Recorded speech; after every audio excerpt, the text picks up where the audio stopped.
you think about it, for the Premier League, it's always said that here we go. It's always said that 40 points keeps you up. Now, I think that's too many. I think for this year, 40 points is going to be more than enough. I think if you get 30 points, you could stay up in this Premier League season. I think you look at the quality of Sheffield United, West Brom and Fulham. I look at them and think you'll be lucky to get wins at any sides. And Leeds United they're just over a point a game. Obviously, it depends on, the thing is, all right, and I do have a soft spot for Leeds, as I'm sure most people know. I think as a former Leeds United fan when I was a child, and they've done well over the last year, but it's what Leeds United want from the season. Now, for me, I think the way that the media goes on about Leeds United has made this sort of image in my head, at least, and in certain for other people, that Leeds United are some sort of brilliant footballing side who are overachieving, not even overachieving. They're expected to be in a top sort of discussion. You look at what Harry Kane came out and said the other night, something about Leeds United, and are in the same sort of category as Leicester. And I'm looking at it and just thinking, what is he on about? I mean, there's not really a result this year that I look at other than Manchester City, where I think that's a great result for Leeds United. I mean, you look at yesterday, 10 men against Arsenal, and they don't win the game. Everyone goes on about, oh, we were unlucky with the crossbar. Well, you got it the goal. That's what the posts are there to hold the net up. You've got to put it in the back of the net. They're not there. That isn't the goal. Stop aiming at the crossbar, lads. I mean, do better. Doesn't matter whether you miss by an inch or a mile. At the end of the day, if it's not in the back of the net, it's not in the back of the net. And to lose, they drew, but to a 10-man Arsenal at home and people saying what a great performance it was. I mean, Arsenal are terrible. They've scored 9 goals in 9 games. Leeds United are looking very, very lacking on quality, especially up front. Bamford scored a few goals, but at the end of the day, he's shite. We all know what he's on about. And for getting in his head last week that he thinks he should be in England squad, he thought he was going to get a call up. What's he on about? Is he living in a different planet?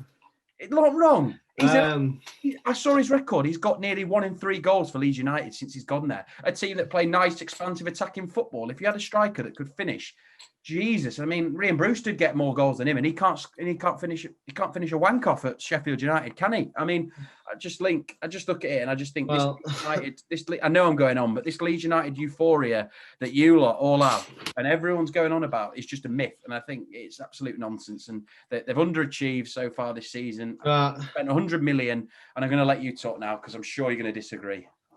I mean that was the broadcast of the Anti-Leeds Club, brought to you by former season ticket holder Harry Lister. Well, I mean, what do you need from the? I mean, let's just look at raw facts, right? So Arsenal in their starting 11 had Pierre-Emerick Aubameyang, £57.4 million, Nicolas Pepe, £72 million, Lacazette didn't even make the squad and he's £47 million.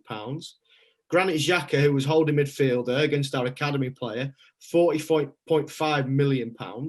So, you know, all of a sudden, this is the level that Leeds are playing at now. We have gone from the Championship to against a team, and we made them look very ordinary. Now, I'm not going to sit here and say, yeah, brilliant, we should have won the game. That's a given. Any team against 10 men, you should win the game. But we should have finished them off in the first half when they had 11. When they went down to 10, it was a different game because Arsenal stopped.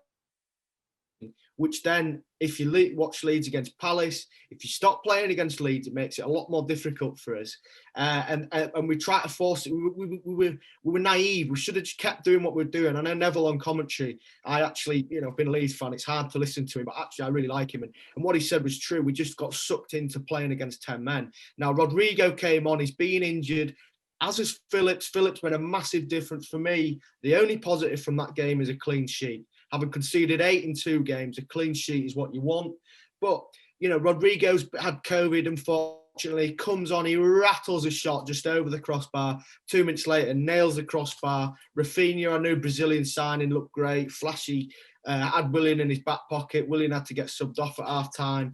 But I was sat there and I still thought, with 10 men, Arsenal always looked like scoring. And Meslier, to be fair, he made a cracking save in the 85th minute. But I mean, I think it's unfair to tie Leeds fans in with the media narrative. The media love a story, and it just shows shows how stale the Premier League has been.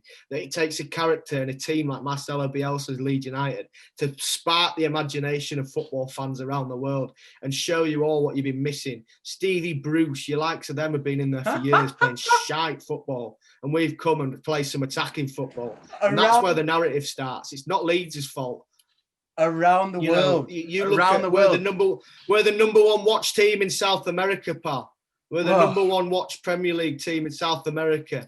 Over 1.6 million people watch Leeds Arsenal on Sunday. I mean, more than Liverpool, Leicester. If they're watching, if they're watching Leeds, there's no wonder that all these South American teams haven't won anything for years. I mean, he kept a clean sheet, and he kept a clean sheet against an Arsenal team that can't score a goal.